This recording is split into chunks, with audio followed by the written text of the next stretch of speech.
السلام عليكم. لا تنسوا الاعجاب بالفيديو والاشتراك في القناة تشجيعا لنا لنستمر بنشر المزيد إن شاء الله. السلام عليكم ورحمة الله تعالى وبركاته. معكم قناة شين ملاك وقناة ديالي الاحتياطيات ديالي تانية فاتي تي في. قبل ما نبدا هذا الفيديو نتمنى ما تبخلوش عليه بالاشتراكات ديالكم باللايك والجرس باش يوصلكم اي فيديو درت يوصلكم، وشكرا على التعاليق ديالكم البناءة اللي كتخليوها لي وكتشجعوني بها دائما. عن جديد، بلجيكا في وضعية هذا الوباء. تقرير اليوم: أحدث تطورات ومستجدات كورونا في بلجيكا. كما جرت العادة منذ بداية وباء كورونا في بلجيكا، يقدم لكم أحدث تطورات ومستجدات الوباء في بلادنا نقلا عن السلطات الصحية البلجيكية اليوم. ووفقا لأحدث الأرقام الصادرة عن معهد الصحة العامة، صباح الأحد سجلت بلجيكا في المتوسط 11891 إصابة جديدة بفيروس كورونا يوميا بين 15 و 21 أكتوبر، بزيادة 50% عن الأسبوع السابق. وأصيب ما مجموعه 30,409 شخص بفيروس منذ بداية الوباء في بلجيكا. الوضع في المستشفيات: بلغ معدل دخول المستشفيات بسبب كوفيد-19 مع معدل 433 حالة يوميا، بزيادة قدرها 85% حاليا. يوجد 4,401 شخصا في المستشفى بسبب كورونا، بزيادة قدرها 8%، بما في ذلك 708 في العناية المركزة زائد 12%. الوفيات بكوفيد في بلجيكا: منذ بداية الوباء في بلادنا توفي ما مجموعه 10,737 شخص بكوفيد، في حين كان المتوسط بين 15 و 21 أكتوبر 39,1 حالة وفاة في اليوم. Certaines communes prennent également des mesures propres. La bourgmestre de Moucron a par exemple pris un arrêté pour fermer toutes les écoles de la commune dès lundi, en cause évidemment la situation sanitaire. Je vous propose d'écouter la bourgmestre Brigitte Aubert. Nous avons pris la mesure ce matin de fermer toutes les écoles sur notre territoire, tout raison confondu, sauf notre école d'infirmiers. La situation aujourd'hui est vraiment catastrophique à Moucron, et c'est en collaboration avec nos directions d'école et tous les représentants en promotion de la santé et PMSC, l'équipe de crise, que nous avons en collaboration décidé de fermer toutes ces écoles sur notre territoire. Notre hôpital commence à être saturés. Ils sont passés aujourd'hui en phase 2B. Il n'y a plus rien après, comme disaient les spécialistes. Il n'y a pas d'autre solution. Donc nous sommes déjà au maximum de ce stade. Donc c'est vraiment une situation catastrophique. جامعة لوفن البلجيكية تطور اختبار سريع لفيروس كورونا. أعلن كل من مركز الأبحاث التكنولوجية ومستشفى جامعة لوفن عن أنهما يعملان على تطوير اختبار فيروس كورونا بناء على هواء الزفير الذي من شأنه أن يحقق نتيجة في غضون 5 دقائق، حسب ما أعلنت وزيرة الابتكار الفلامنكي هيلدا. وقالت يوم الخميس إن الهدف هو الحصول على نموذج أولي جاهز للاستخدام في الصيف 2021. وذكرت الوزيرة أن عيب اختبار PCR هو أكثر شيوعا هو أنه يجب إجراؤه بواسطة طاقم تمريض مؤهل وتصل النتيجة بعد عدة أيام. تعتبر اختبارات المستضدات المعروفة أيضا باسم الاختبارات السريعة أقل موثوقية بسبب تعقيدها. أخيرا، يمكن الاختبارات المصلية المستندة إلى عينة الدم فحص إنتاج الجسم المضاد للمريض فقط.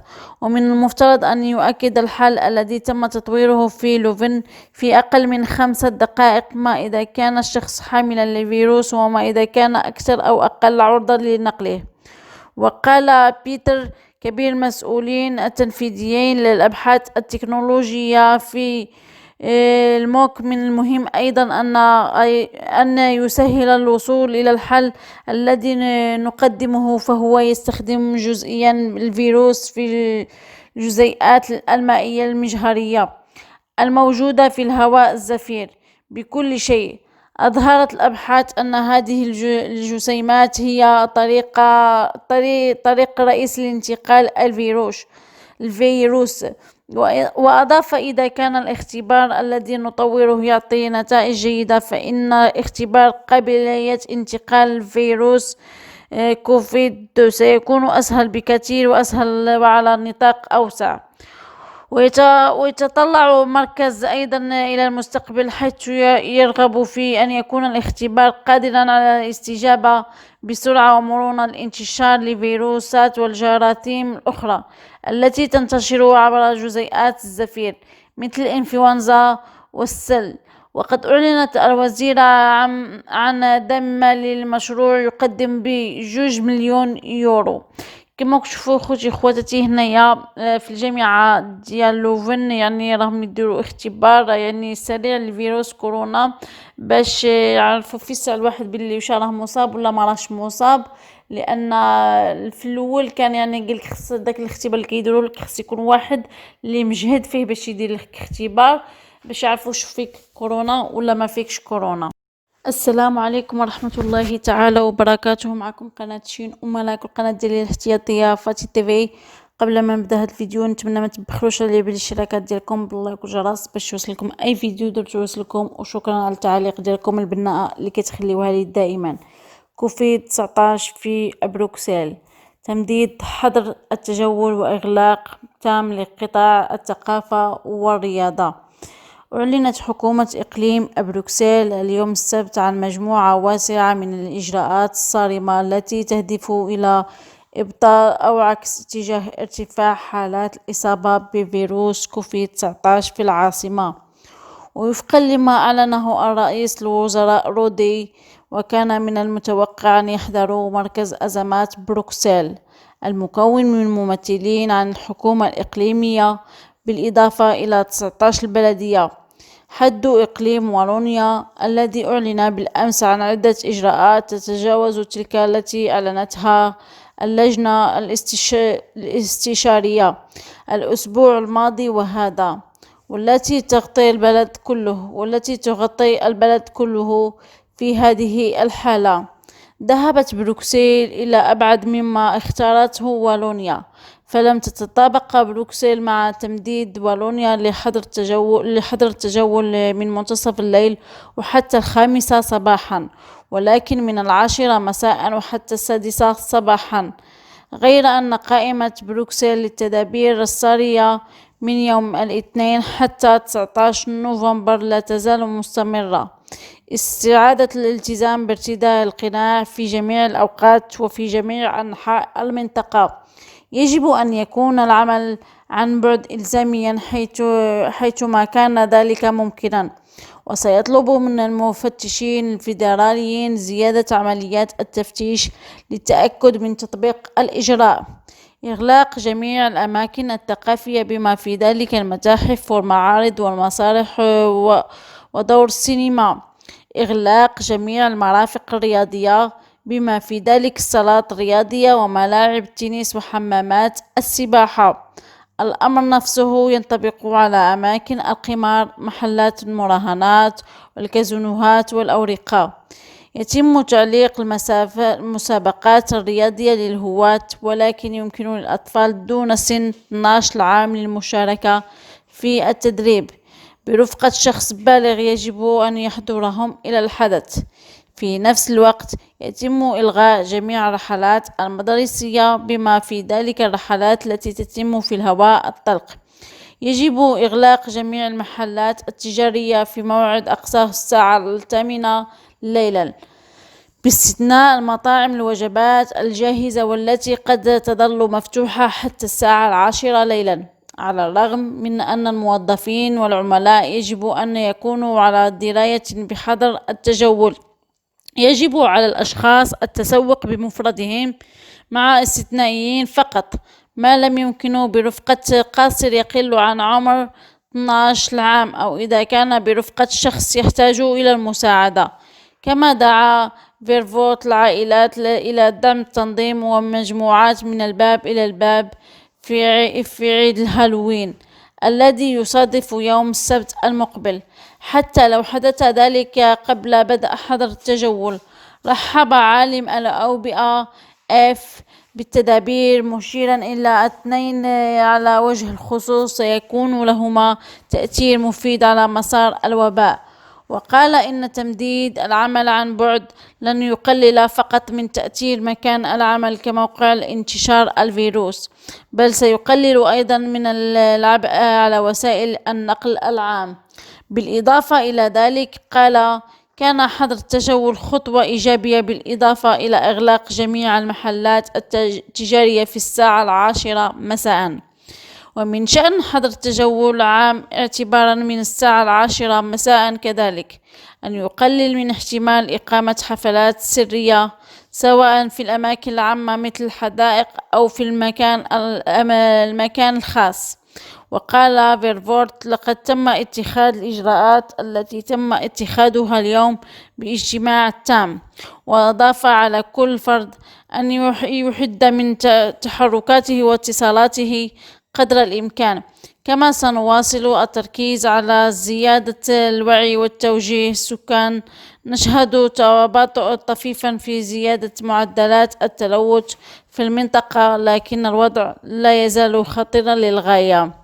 من جانبه علق فيليب كلوز حزب بيسي عمدة مدينة بروكسل قائلا أن هذه أخبار سيئة للقطاعات الثقافية والرياضية. لا نريد أن نرى مدينتنا هكذا، لكن لا توجد طريقة أخرى. خوتي كما تشوفوا يعني هنايا راه بروكسل العمدة ديال بروكسل يحذرهم باللي داروا يعني التدابير اخرى صارمة كتر من اللي دارتو والونيا يعني باش يوقفوا من انتشار حد هذا المرض. كما بان لكم يعني الحالة صراحة ما زايدة وكتكتر والله يقدر علينا مقادير الخير والله ينجينا ويرفع علينا هذا الوباء يا ربي يا ربي. ترفع علينا هذا الوباء وتولي الحياة ديالنا الطبيعية بأكملها. يعني صراحة الحالة صعبة وما حدها تزيد وهي كتصعب يعني الصراحة مادام ما لقاوش يعني العلاج داك التلقيح راه صعيب مهم. Hier, c'est donc au tour de Bruxelles de durcir les mesures en vigueur. Couvre-feu à 22h, fermeture des infrastructures sportives, fermeture également du secteur culturel. On entendra les réactions des principaux concernés dans un instant. Mais d'abord, les nouvelles règles, c'est avec Elisabeth Grootars. Au vu de la hausse des contaminations en région bruxelloise, son ministre-président Rudy Verwoerd tire la sonnette d'alarme.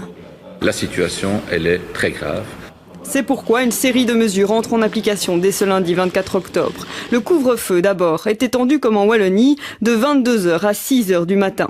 Les centres culturels, les théâtres, les cinémas mais aussi les musées seront fermés, tout comme les lieux récréatifs tels que les casinos, ainsi que les infrastructures sportives. D'ailleurs, toutes les compétitions sportives amateurs seront interdites dès lundi. Les plus de 12 ans ne pourront plus suivre d'entraînement ou de stage. Des mesures strictes mais nécessaires pour les autorités bruxelloises. La population doit comprendre qu'il faut limiter les contacts sociaux. Moi, je suis un petit peu effrayé ces derniers jours quand je vois encore le nombre de personnes qui circulent en voiture ou même dans les transports en commun, alors que normalement, il doit y avoir déjà une généralisation du télétravail, par exemple. Ça m'effraie. D'ailleurs, le télétravail devient obligatoire, tout comme le port du masque en rue. Les rassemblements de plus de 4 personnes y seront interdits. Dans les commerces, les courses se feront seules ou éventuellement accompagnées de mineurs. Des mesures applaudies aussi par la majorité des bourgmestres de la région bruxelloise, qui jugent trop légères celles qui ont été prises au niveau national. Moi, je ne comprends pas qu'on n'ait pas pris ces mesures bien avant et qu'aujourd'hui, on se trouve dans une situation où des régions doivent prendre des mesures qui auraient pu être prises par le fédéral. Voilà, on en est là, il faut les prendre. Je pense qu'à un moment donné, il y a le sens des responsabilités qui prime avant tout. Moi, j'ai un hôpital de ma commune qui m'a fait un mail de détresse jeudi, me disant on n'en peut plus, on est en point de rupture, on n'arrivera plus à assurer les soins si ça continue comme ça encore quelques jours. On a déjà fait appel à l'armée, donc il faut quand même se rendre compte que Ou bien on prend des mesures sévères maintenant et on les respecte, ou bien on repart vers un confinement et alors c'est l'aventure économique et sociale.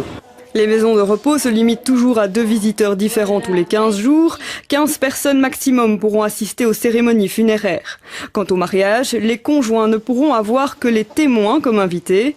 Toute sortie, tout événement est donc réduit à son plus petit comité jusqu'au 19 novembre prochain. Vous l'avez assez répété, il y a des mesures différentes en Wallonie et à Bruxelles. Alors en fonction de là où vous habitez, quelles mesures vous concernent? Jennifer Istas, vous êtes là pour tout nous expliquer. Première différence d'une région à l'autre, elle concerne les commerces, sauf pour les enfants de moins de 12 ans. Regardez, en Wallonie, vous pourrez être à 2 ensemble dans un magasin. Par contre, à Bruxelles, vous devrez être seul. Pour les mariages ou les enterrements, en Wallonie, pour l'un ou l'autre, ce sera maximum 40 personnes. Par contre, à Bruxelles, ça se complique. À Bruxelles, pour les enterrements, maximum 15 personnes. Pour les mariages, ce sera maximum 5. Pour le sport, en Wallonie, entraînement à l'intérieur et compétition interdite, sauf pour les moins de 12 ans. À Bruxelles, fermeture de toutes les infrastructures sportives, compétition amateur complètement interdite. Les moins de 12 ans peuvent continuer à s'entraîner. En maison de repos, là aussi, une dernière différence. En Wallonie, regardez, un seul visiteur par résident et ce visiteur, il pourra changer après 15 jours seulement. Par contre, à Bruxelles, ce sera 2 visiteurs autorisés par résident et là, cela pourra changer avec l'accord de la maison de repos. Alors cela, ce sont pour les mesures qui sont relativement similaires à Bruxelles et en Wallonie. Il y a aussi des mesures qui ne valent que pour la région bruxelloise. Effectivement, et c'est le cas pour ce fameux retour du port du masque obligatoire à Bruxelles. À Bruxelles également, fermeture de tous les lieux culturels, fermeture aussi de tous les lieux récréatifs. Ça n'est pas le cas sur le reste du territoire. Merci. هام جدا، بلجيكا ستعود إلى التوقيت الشتوي هذه الليلة. ستعود بلجيكا إلى التوقيت الشتوي في هذه الليلة، مما يعني أنه في الساعة 3 صباحا سنعود عقارب الساعة إلى الوراء لتصبح الساعة 2 بمعنى آخر. سنتمكن من النوم 60 دقيقة أكثر صباح يوم الأحد، ولكن الظلام سيحل في وقت مبكر. ستنتقل بلجيكا مثل بقية بلدان أوروبا هذا الأحد إلى توقيت فصل الشتاء الذي يحدث كل عام في عطلة نهاية الأسبوع الأخيرة من شهر أكتوبر، وسيكون هذا صار المفعول حتى نهاية الأسبوع من مارس 2021.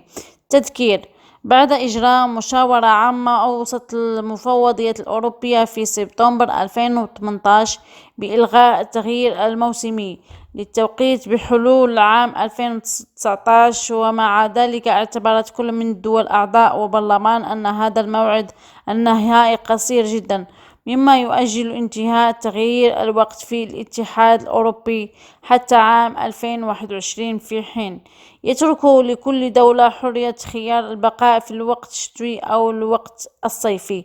كما تشوفوا يعني هنايا هما بغاو يشوفوا يعني كل واحد واش تبغي. كاين اللي باغي يجلس في الوقت الصيفي، كل واحد ولا الوقت الشتوي. قال لهم يعني غادي من 2021 العام الجاي، في حين 21 يترك لكل دولة حرية الاختيار، يعني واش تدير فصل الشتاء ولا فصل الصيف.